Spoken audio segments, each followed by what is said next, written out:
that's the first time I've been introduced saying this is going to be contentious, but I suppose I should know that. I thought what I'd do before we get to the Q&A is just talk in particular about monitors' role, which I know is much discussed, not always accurately, as a sort of background to the Q&A session. So I want to talk a bit, I'll talk in general terms about our overall role and then focus a bit more on our role with regard to both procurement and competition.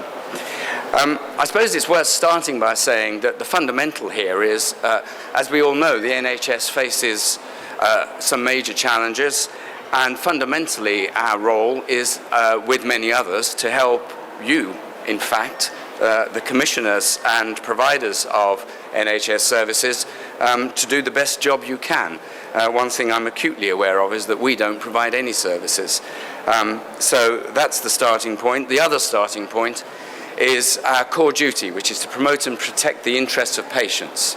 So everything we do, we bring back to a fundamental question: what's going to be in the best interests of patients? So, more specifically, what's that all mean? We have to put in place and oversee a framework, if you like, that will govern the way providers work and how they interact with commissioners. And specifically, we do four things. First of all, we have a job to make sure that the public providers of NHS services, which of course is most of the providers, are well led, are providing high quality care on a sustainable basis. We do that in two ways. First of all, we set standards for public providers, and we assess whether public providers are meeting those standards or not. And if they are, they get given Foundation Trust status, and that means that they have more independence, more autonomy to do what they think is right in the light of what their local commissioners, their local communities need. The second thing we do in terms of making sure public providers are well led is to monitor how they're doing at arm's length, because they are independent bodies. But if they get into difficulty and it looks as though they're not able to sort the difficulties out for themselves, then it's our job to step in and help them sort things out. We try to do that as little as possible, but equally we're very aware that we have a duty to try to prevent problems becoming too serious. However, if they do become too serious, in comes our second duty, which is to operate what's called a continuity of services regime. This is all about making sure that even if a provider, a Foundation Trust, gets into very serious difficulty, the essential services that they're providing to their local community are still provided to that community. Now, one thing I would say on both of these roles with regard to providers, particularly Foundation Trusts, is that we need to work better with commissioners. So I know that as commissioners, you have a particular interest in what's going on in your local health economies, what is going on in your local providers. I want us to work with you. It'll take us a while to build up the capabilities of doing this, but we want to work with you in understanding what is going on in your health economies so that we can anticipate where there might be difficulties and try to make sure that they're nipped in the bud if necessary. And secondly, where things do go wrong, we also want to be in conversation with you about what we're doing to try and fix the problems, because obviously, as commissioners, you have a huge interest in making sure those problems get fixed. So those are the first things we do, focused on providers. We will also be responsible from next year onwards, alongside the Commissioning Board, for setting the reimbursement system, particularly the prices at which providers are paid for their NHS services for the tariff. So that's all about trying to make sure the provision of high quality services in an efficient way is appropriately rewarded, incentivizes improvements as well, incentivizes the meeting patient needs. There's a lot that we know needs to be done to improve the way the reimbursement system is working. It'll take us a while to get there. We're just right this week publishing, today in fact I think it is, publishing a consultation document on how we plan alongside the Commissioning Board to approach that task. But this will be a multi-year job to work out what to do, how to do it, and then implement it. And then the fourth thing we have to do in our new role is make sure that procurement, patient choice, and competition all work in patients' best interests.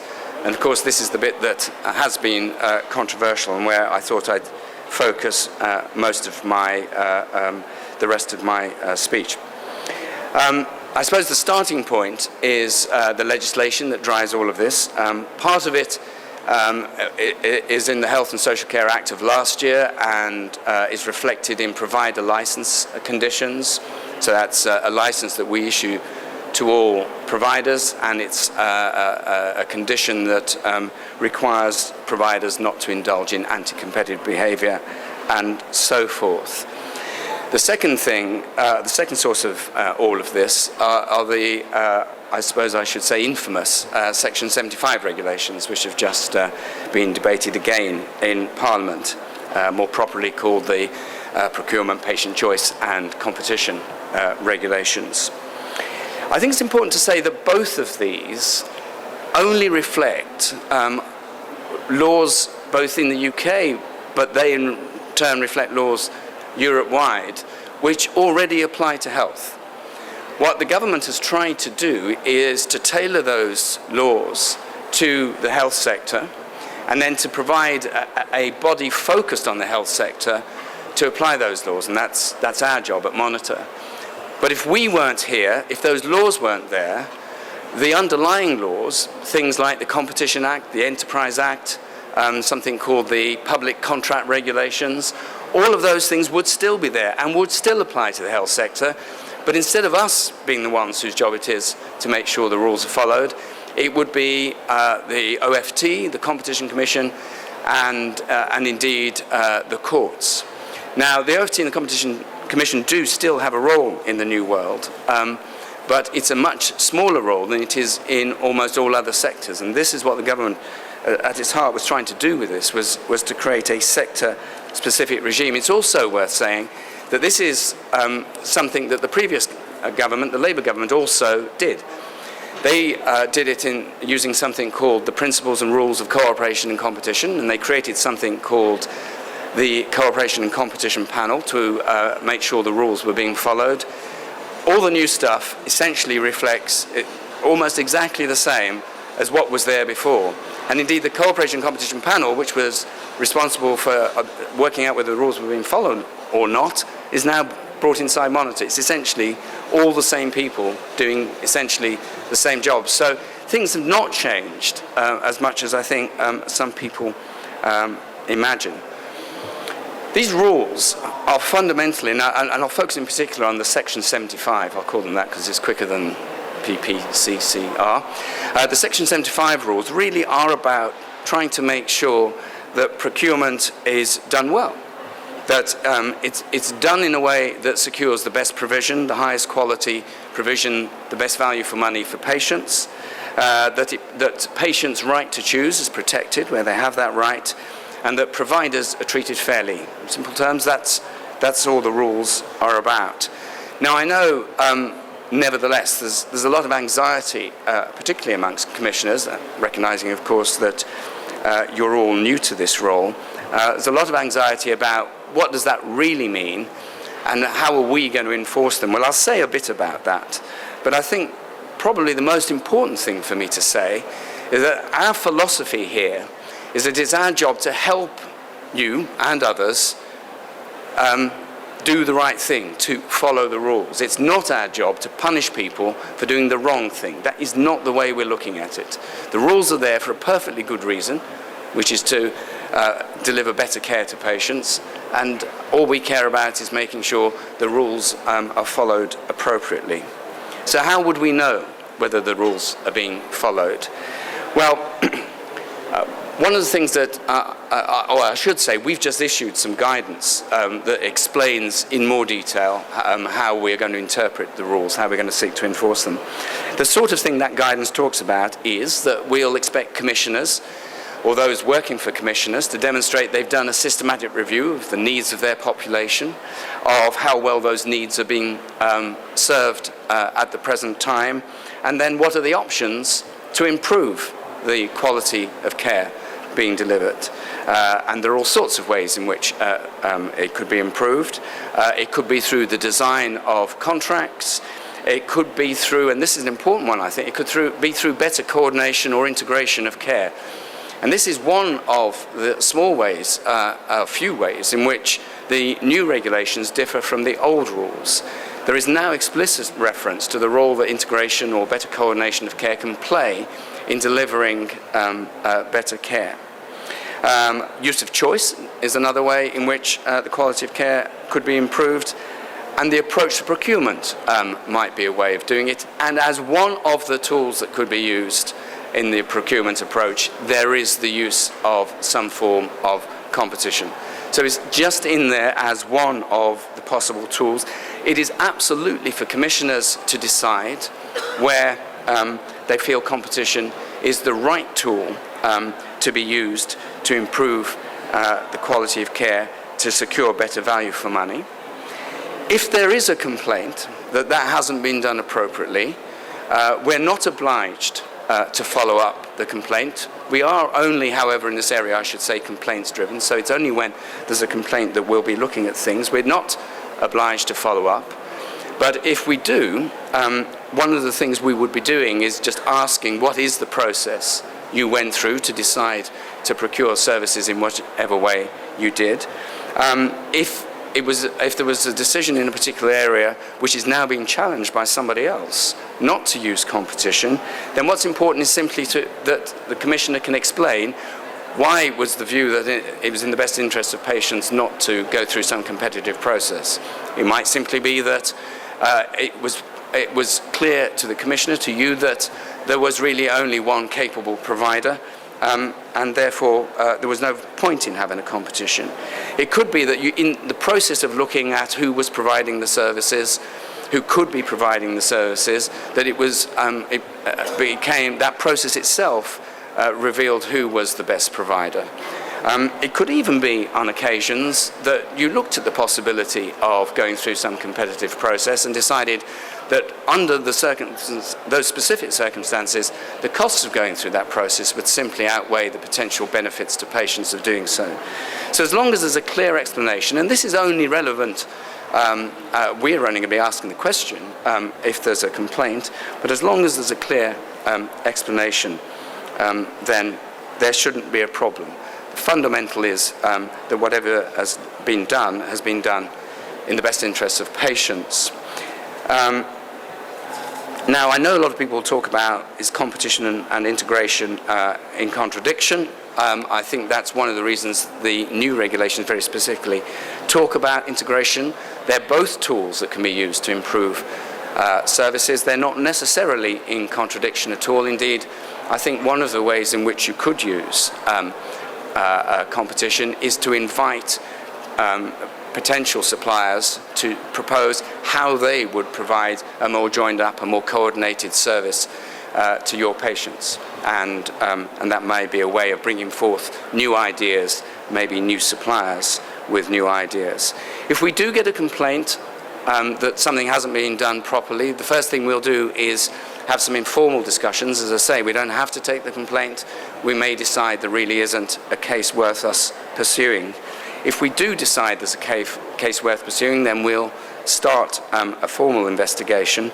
But it's worth saying, at the end of the day, all we can do is either say, if you're in the middle of a tender and it looks as though that tender hasn't been done according to the rules, then either it must be changed or perhaps started again, or if you've already got a contract in place that looks as if it's been put in place in a way that's not consistent with the rules, we can require that the contract is either changed or re-tendered. But importantly, we can't prosecute people. We can't seek that they are prosecuted. We can't fine people. It's only about finishing up in a place where whatever's happening is happening in accordance with the rules. Now, as I say, I do know there's a lot of, I'd say mythology, frankly, a lot of incorrect assumptions about what we'll do and how we'll do it and what the rules are. So we have a lot to do, I know, to explain ourselves and what it is we're going to be doing. I said we've just published some guidance and for consultation. We'll be very keen to receive feedback on that. we're working with the commissioning boards to develop a much broader set of advisory documents, guidance and so on. We're going to develop some, we already have some, we will develop more case studies to help bring all of this to life and help people understand what it really means. And we're going to get out there and talk to the clinical commissioning groups on the ground. Again, it'll take time, and I'm sure we'll have to do it multiple times. But I want to get into a position where the people in Monitor know all of the clinical commissioning groups around the country. We provide a lot of informal advice. The CCP had done that in the past. We're continuing to do that. That'll be very important. We're also going to do some stuff on pricing, and you'll see some of that in the other consultation that we've launched just now, where we're talking about ways in which we can change the pricing arrangements to help commissioners do what you want to do.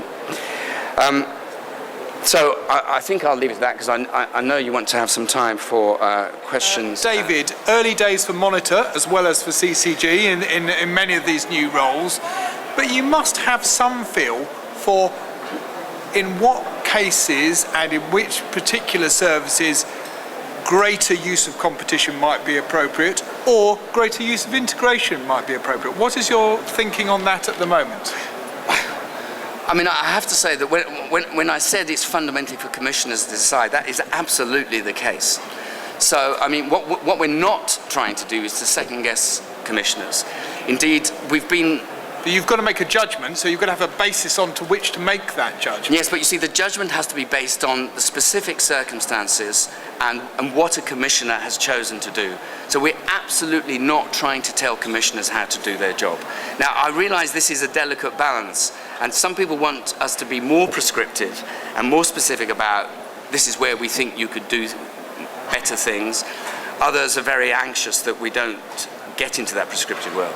We are largely trying to stay out of that and leave commissioners to work out what is... Well, I was speaking to a lawyer last week who was very happy that you're staying out of the prescriptive world, because it's generating an awful lot of work for him, with CCGs coming and saying to him, what do you think Monitor will think about this? So don't you think a greater level of guidance would be without being in any way prescriptive? Or are you simply going to treat every case on a case-by-case basis and let evidence just build up on a precedence basis? This is the delicate balance. So I realise that if all we did was sit back, wait for complaints, look at individual cases and then publish the results of that, then the case law would build up very slowly, and lots of people would be saying, but we don't know what to do and we're paying these expensive lawyers to tell us. So that's not a good position either. So you were asking me, for example, where is competition more likely to be good or useful?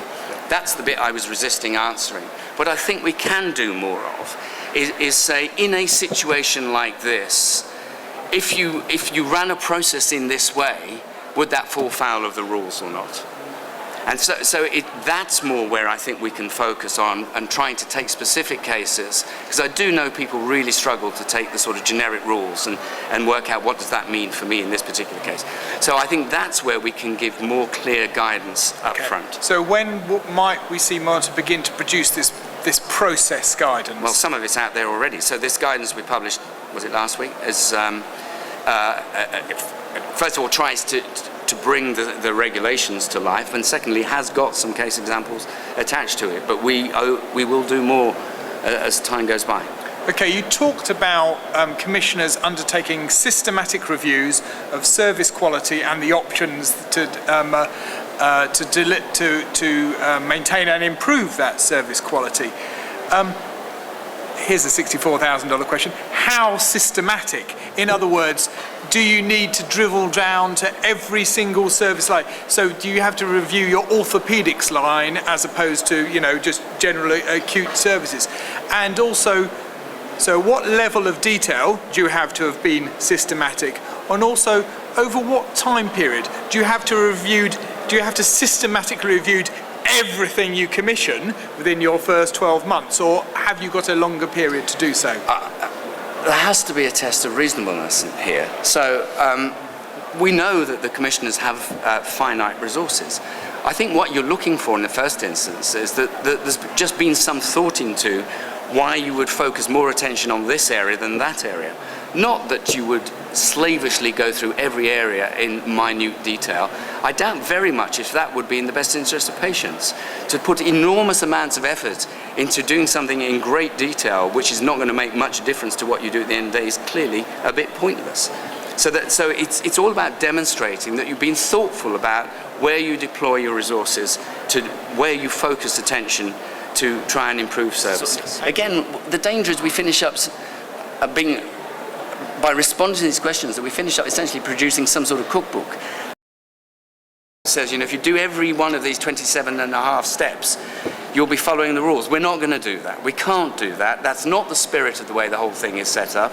And I think plenty of people would be very critical of us giving no independence, no freedom to commissioners to make decisions according to the local circumstances they face. So we're not going to do that. Okay, right. I'm going to open it up to questions. We have got a ridiculously short time, so no speeches, please.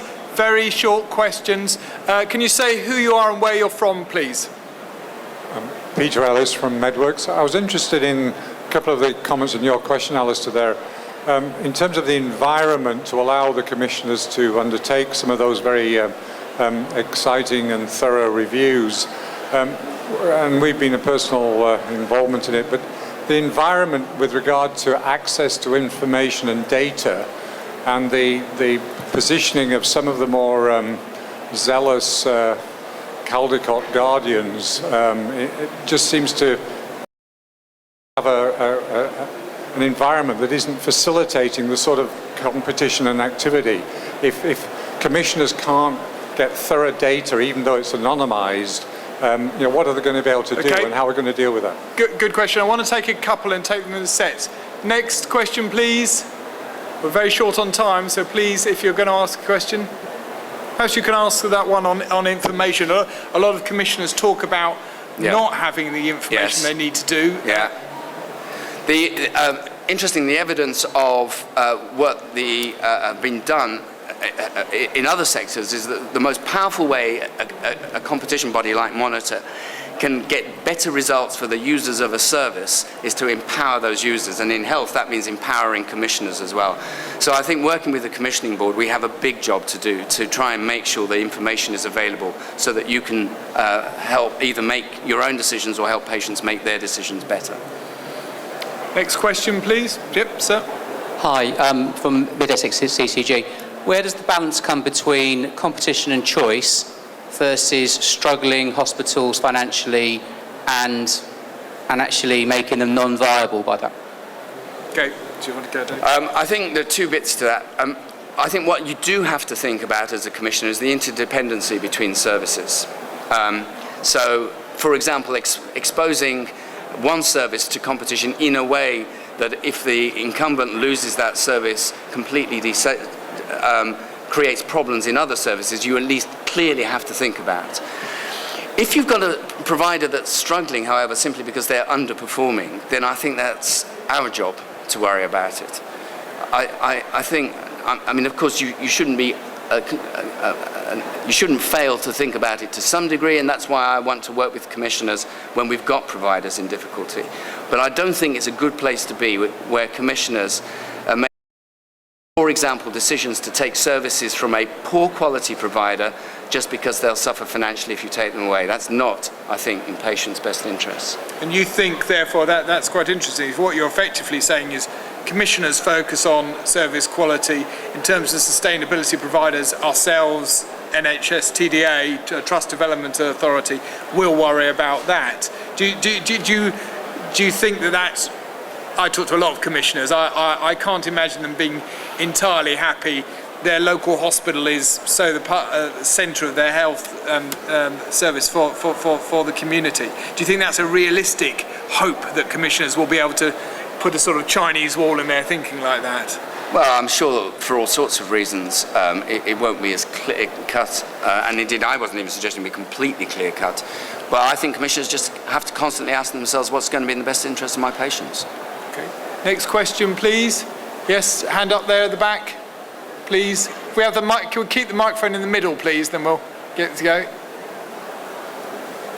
Yep, sir, please.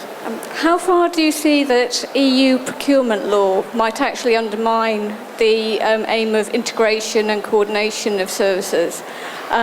Is there anything you can say that might allay our fears? Because I think at the moment the consultation documents from Monitor don't really help in that regard. I think there is actually still that underlying fear.